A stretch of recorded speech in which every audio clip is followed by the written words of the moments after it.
Hello అందరికీ.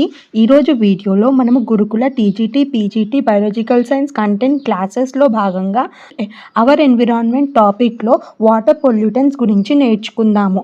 Okay, so water pollutants అంటే ఏంటంటే ఏవైతే కెమికల్స్ వల్ల వాటర్ అనేది పొల్యూట్ అవుతుందో అలాంటి వాటిని మనము వాటర్ పొల్యూటెంట్స్ అని అంటాము. First is domestic sewage.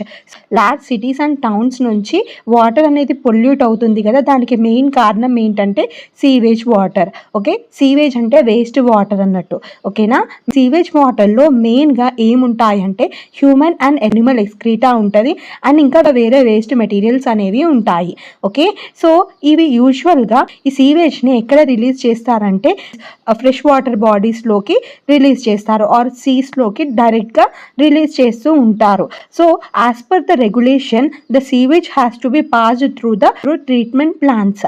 Actually government regulations ప్రకారము ఈ సీవేజ్ని అలా డైరెక్ట్గా ఫ్రెష్ వాటర్ బాడీస్లోకి సీస్లోకి డైరెక్ట్గా వదలకుండా మనం ఆ సీవేజ్ వాటర్ని కొంచెం ప్యూరిఫై చేయాలి. సో అలా ప్యూరిఫై చేసి మనము ఈ సీవేజ్ వాటర్ని fresh water బాడీస్లోకి కలపాలన్నట్టు.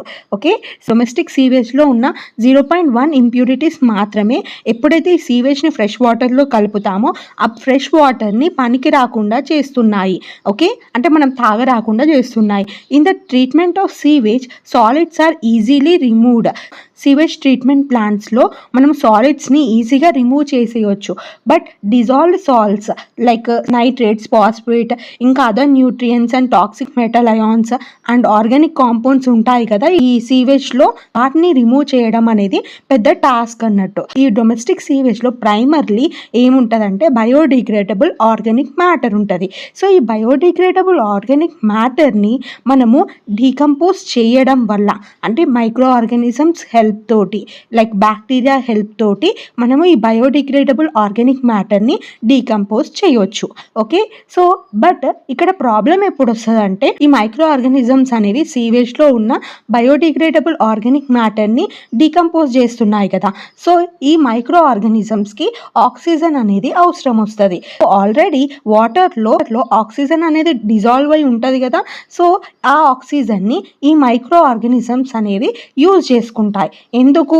To decompose the biodegradable organic matter. So ఒకవేళ వాటర్లో ఎక్కువ amount of biodegradable organic matter ఉందనుకోండి, అప్పుడు మైక్రో ఆర్గానిజమ్స్ నంబర్ అనేది పెరుగుతుంది. సో మైక్రో ఆర్గానిజమ్స్ నంబర్ పెరిగితే ఈ మైక్రో ఆర్గానిజమ్స్ ఆక్సిజన్ని వాటర్ నుంచి ఎక్కువగా తీసుకుంటూ ఉంటాయి. సో దానివల్ల ఏమవుతుంది, వాటర్లో ఆక్సిజన్ లెవెల్స్ అనేవి డిక్రీజ్ అవుతాయి కదా. సో ఎప్పుడైతే వాటర్ లెవెల్స్లో ఆక్సిజన్ అనేది తగ్గుతుందో అప్పుడు ఏమవుతుంది, ఈ వాటర్లో బ్రతికే ప్రాణులు ఏవైతే ఉంటాయి, ఏవైనా అక్వాటిక్ ఆర్గానిజమ్స్, వాటికి ఆక్సిజన్ అనేది తక్కువగా అందుతుంది. సో దానివల్ల అక్వాటిక్ ఆర్గానిజమ్స్ అనేవి చనిపోతూ ఉంటాయి. సో దీన్నే మనము బిఓడి అని అంటాము. బిఓడి అంటే బయోలాజికల్ ఆక్సిజన్ డిమాండ్. సీవేజ్లో ఉన్న బయోలాజికల్ డిగ్రేడబుల్ సబ్స్టెన్స్ని మనం ఎలా మెజర్ చేస్తాము, బిఓడి ద్వారా మెజర్ చేస్తాము. సో దీన్ని బట్టి మనకి ఏమర్థం అవుతుంది, బిఓడి అనేది సీవేజ్లో ఉన్న పొల్యూషన్ లోడ్ని మెజర్ చేస్తుంది. బయోలాజికల్ ఆక్సిజన్ డిమాండ్ని మనం ఎలా మెజర్ చేస్తామంటే in terms of oxygen consumed by microorganisms over a period of 5 days or 7 days. So 5 days వరకు మైక్రో ఆర్గానిజమ్స్ ఎంత ఆక్సిజన్ని కన్జ్యూమ్ చేస్తున్నది అంటే ఆక్సిజన్ని మైక్రో ఆర్గానిజమ్స్ కన్జ్యూమ్ చేసినప్పుడు ఆక్సిజన్ డిమాండ్ అనేది పెరుగుతుంది కదా. సో దాని బేసిస్ మీద ఆ టర్మ్స్ మీద బిఓడిని మెజర్ చేస్తూ ఉంటాము. Or 7 days, 5 days or 7 days మీద మనం ఈ డిమాండ్ ఆఫ్ ఆక్సిజన్ని మెజర్ చేస్తూ ఉంటాము. ఓకే, అర్థమైంది కదా బయోలాజికల్ ఆక్సిజన్ డిమాండ్ గురించి. నెక్స్ట్ మనము ఆల్గల్ బ్లూమ్స్ గురించి నేర్చుకుందాము. వాటర్లో large amount of nutrients present అయి ఉన్నాయనుకోండి, సో అప్పుడు ఏమవుతుంది, న్యూట్రియంట్స్ ఎక్కువ ఉన్నప్పుడు ఎక్సెసివ్ గ్రోత్ అనేది జరుగుతూ ఉంటుంది. సో వాటర్లో ప్లాంక్టానిక్ ఆల్గే అనేది ఉంటుంది కదా. సో ఈ ప్లాంక్టానిక్ ఆల్గేకి ఎప్పుడైతే ఎక్కువ న్యూట్రియంట్స్ దొరుకుతాయో అప్పుడు అదేమవుతుంది, ఎక్సెసివ్గా గ్రో అవుతుంది. సో ఈ ఫినామినా ఏదైతే ఉందో వాటర్లో ఎక్కువ న్యూట్రియంట్స్ ఉండడం వల్ల ప్లాంక్టానిక్ ఆల్గే అనేది ఎక్సెసివ్గా గ్రో అయ్యే ఫినామినా ఏదైతే ఉందో దాన్ని మనము ఆల్గల్ బ్లూమ్స్ అని అంటాము. ఆల్గల్ బ్లూమ్స్ అనేవి వాటర్ బాడీస్కి డిస్టింక్ట్ కలర్ని తెప్పిస్తాయి అండ్ అవి వాటర్ క్వాలిటీని రెడ్యూస్ చేస్తూ ఉంటాయి. ఓకే, సో ఇలా వాటర్ క్వాలిటీ రెడ్యూస్ అవ్వడము, వాటర్ బాడీస్ కలర్ చేంజ్ అవ్వడం వల్ల ఫిషెస్ చనిపోతూ ఉంటాయి. కొన్ని ఆల్గేస్ అనేవి ఏవైతే ఈ ఆల్గల్ బ్లూమ్లో ఇన్వాల్వ్ అవుతున్నాయో అవి కొన్ని టాక్సిక్ సబ్స్టెన్సెస్ని రిలీజ్ చేస్తున్నాయి. అవి హ్యూమన్ బీయింగ్స్ అండ్ యానిమల్స్కి రెండిటికి డేంజరే. సో దానివల్లనే ఇలా ఫిషెస్ అనేవి చనిపోవడము అండ్ హ్యూమన్ బీయింగ్స్ ఎప్పుడైతే వాటర్ని కన్జ్యూమ్ చేస్తారో అప్పుడు వాళ్ళు సిక్ అవ్వడము అనేది జరుగుతూ ఉంటుంది. Okay, not only planktonic algae, ఇంకా వేరే అక్వాటిక్ ప్లాంట్స్ కూడా ఉంటాయి కదా వాటర్లో. అవి కూడా వాటికి కూడా వాటర్లో న్యూట్రియన్స్ ఎక్కువగా ఉన్నప్పుడు అవి ర్యాపిడ్గా గ్రో అవుతూ ఉంటాయి. One such example is common water hyacinth. So ఇది world's most problematic aquatic weed. Okay, so దీన్ని మనము టెర్రర్ ఆఫ్ బెంగాల్ అని కూడా అంటాము. సో ఈ వాటర్ హయాసింత్ ఒక వీడ్ కదా, ఎప్పుడైతే ఎక్సెసివ్ న్యూట్రియన్స్ దొరుకుతుందో అప్పుడు అవి ఎక్సెసివ్గా గ్రో అవుతాయి.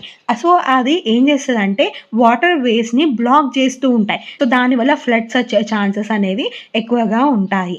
ఓకే, సో దీని గ్రోత్ అనేది ఎంత ఎక్కువగా ఉంటుందంటే మనం దాన్ని రిమూవ్ చేస్తున్న దానికన్నా అది ఇంకా ఫాస్ట్గా గ్రో అవుతూ ఉంటుంది. సో అలా యూట్రాఫిక్ వాటర్ బాడీస్లో అంటే రిచ్ న్యూట్రియన్స్ ఉన్న వాటర్ బాడీస్లో అది అబండెంట్గా గ్రో అవ్వడం వల్ల ఎకోసిస్టంలో ఇంబ్యాలెన్స్ అనేది వస్తుంది.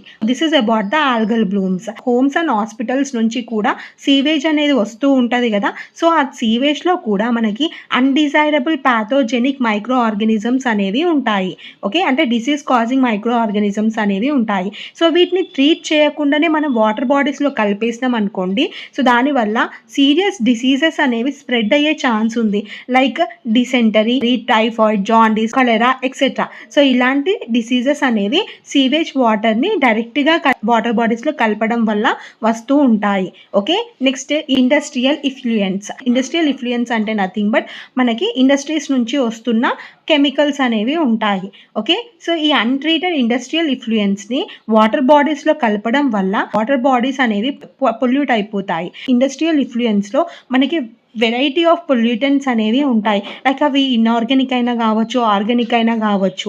ఇండస్ట్రియల్ ఎఫ్లూయెన్స్కి ఎగ్జాంపుల్ ఏంటంటే oil, greases, plastic, metallic waste, suspended solids and toxins, ఇవన్నీ కూడా ఇండస్ట్రియల్ ఇఫ్లూయెన్స్ కిందికి వస్తాయి.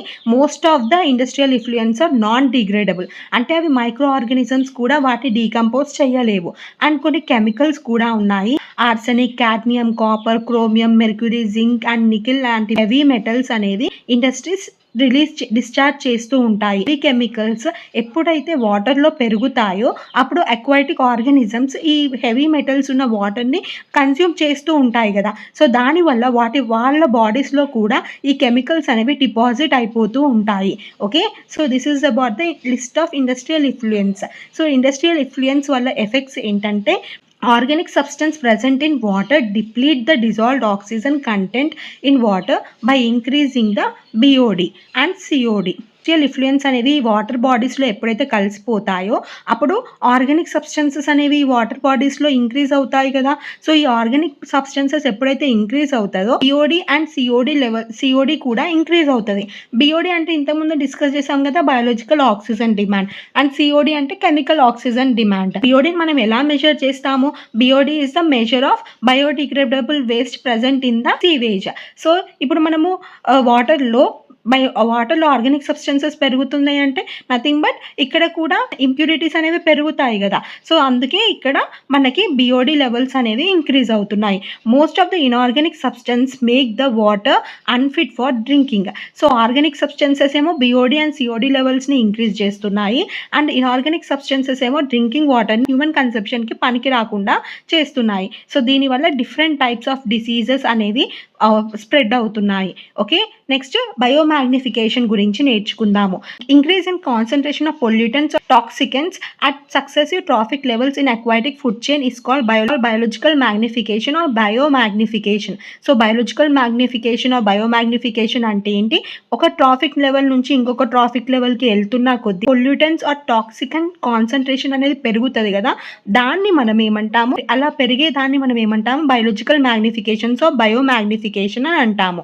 ఈ అక్యుములేట్ అయిపోయిన టాక్సిక్ ఈ అక్యుములేట్ అయిపోయిన టాక్సిక్ సబ్స్టెన్స్ అనేది ఆ ఆర్గానిజం బాడీలో మెటబాలైజ్ అవ్వదు, ఎక్స్క్రీట్ అవ్వదు. మరి ఆ టాక్సిక్ సబ్స్టెన్స్ అనేది ఆర్గానిజం బాడీలో ఏమవుతుందంటే, ఇప్పుడు ఈ ఆర్గానిజంని ఇంకొక ఆర్గానిజం కన్జ్యూమ్ చేస్తుంది కదా. సో అప్పుడు ఈ టాక్సిక్ సబ్స్టెన్స్ అనేది ఈ ఆర్గానిజం నుంచి నెక్స్ట్ ఆర్గానిజం, ఈ ఆర్గానిజంని తిన్న ఆర్గానిజంలోకి ఎంటర్ అయిపోతుంది. Phenomena is well known regarding DDT and mercury pollution. So ఈ ఫినామినా మనకి డిడిటి అండ్ మెర్క్యూరీ పొల్యూషన్లో బయోమాగ్నిఫికేషన్ అనేది ఎక్కువగా జరుగుతుంది.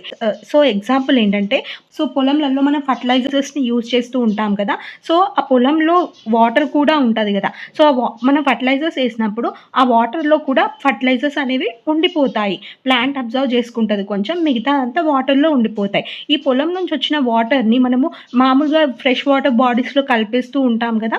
సో ఈ ఫ్రెష్ వాటర్ బాడీస్లో ఎప్పుడైతే పొల్యూటెంట్స్ అనేవి వస్తాయో అప్పుడు ఈ ఫ్రెష్ వాటర్ తాగే ఆర్గానిజమ్స్ ఉంటాయి కదా, like zoo planktons, phyto planktons. So ఈ ప్లాంక్టాన్ బాడీస్లోకి ఈ వాటర్లో ఉన్న కెమికల్స్ అనేవి వాటి బాడీలోకి డిపాజిట్ అయిపోతాయి. అండ్ ఈ ఆర్గానిజమ్స్ని, ఈ జూ ప్లాంక్టాన్, ఫైటో ప్లాంక్టాన్స్ని తినే ఆర్గానిజమ్స్ ఏంటి, స్మాల్ ఫిషెస్ కదా. ఈ స్మాల్ ఫిషెస్ ఎప్పుడైతే ప్లాంక్టాన్ బాడీస్ని తింటాయో అప్పుడు ఈ కెమికల్స్ అనేవి ఫిష్ బాడీలోకి డిపాజిట్ అయిపోతాయి. ఓకే, సపోజ్ వాటర్లో 0.003 ppm ఆఫ్ డిడిటి ఉందనుకోండి. సో ఈ వాటర్ని జూ ప్లాంక్టాన్స్ తింటున్నాయి కదా, వాటి బాడీలోకి 0.04 ppm అనేది డిపాజిట్ అయింది ఆ కెమికల్ అనేది. ఓకే, సో జూ ప్లాంక్టాన్స్ని ఒక చిన్న ఫిష్ ఒక్క జూ ప్లాంక్టాన్నే తింటుందా? తినదు కదా. అది చాలా నంబర్ ఆఫ్ జూ ప్లాంక్టాన్స్ని తింటుంది. సో అప్పుడు ఏమవుతుంది, ఎక్కువ అమౌంట్ ఆఫ్ కెమికల్ అనేది వీటి బాడీలో డిపాజిట్ అవుతుంది. అందుకే ఇక్కడ చూడండి డిడిటి లెవెల్ అనేది 0.5 ppm ఉంది. ఓకే, ఈ స్మాల్ ఫిష్ని ఎవరు తింటారు? లార్జ్ ఫిష్ తింటుంది. లార్జ్ ఫిష్ ఒకటే స్మాల్ ఫిష్ని తింటుందా దాని లైఫ్ టైంలో? లేదు కదా, చాలా స్మాల్ ఫిషెస్ని తింటుంది. సో దానివల్ల ఒక్క స్మాల్ ఫిష్ బాడీలో 0.5 ppm ఉంది. తినే స్మాల్ ఫిషెస్ నెంబర్ని బట్టి ఈ లార్జ్ ఫిష్ బాడీలో కెమికల్ డిపాజిషన్ అనేది జరుగుతుంది. సో ఈ లార్జ్ ఫిష్ బాడీలో డిడిటి ఎంత ఉంది? 2 ppm ఉంది. ఓకే, ఈ లార్జ్ ఫిష్ని ఎవరు తింటారు? బర్డ్స్ తింటున్నాయి కదా. సో ఈ బర్డ్స్ అనేవి చాలా నెంబర్ ఆఫ్ లార్జ్ ఫిషెస్ని తింటాయి కదా. సో అప్పుడు ఏమవుతుంది, ఈ బర్డ్ బాడీలోకి ఇంకా ఎక్కువ కెమికల్ అనేది అక్యుములేట్ అయిపోతుంది. సో ఇలా ఒక సక్సెసివ్ ట్రాఫిక్ లెవెల్ నుంచి ఇంకొక సక్సెసివ్ ట్రాఫిక్ లెవెల్కి పొల్యూటెంట్స్ అనేవి వెళ్తున్నా కొద్దీ వాటి అమౌంట్ అనేది పెరుగుతుంది, వాటి కాన్సన్ట్రేషన్ అనేది పెరుగుతుంది. సో దీన్నే బయాలజికల్ మ్యాగ్నిఫికేషన్ అని అంటాము. సో ఈ హై కాన్సన్ట్రేషన్ ఆఫ్ డిడిటి వల్ల ఏమవుతున్నాయంటే బర్డ్స్ యొక్క కాల్షియం మెటబాలిజం అనేది డిస్టర్బ్ అవుతుంది. సో దానివల్ల అవి ఎగ్స్ని పెడతాయి కదా, ఆ ఎగ్స్ యొక్క షెల్ అనేది థిన్ అయిపోతుంది. సో దానివల్ల ఎగ్స్ అనేవి ప్రిమేచ్యూర్ బ్రేకింగ్ అవుతున్నాయి, అంటే తొందరగా బ్రేక్ అయిపోతున్నాయి. జరగడం వల్ల ఏమవుతుంది, బర్డ్స్ యొక్క పాపులేషన్ అనేది ఈవెన్చువల్లీ డిక్లైన్ అవుతుంది. Okay, so this is about the biological magnification. Okay, అర్థమైంది కదా.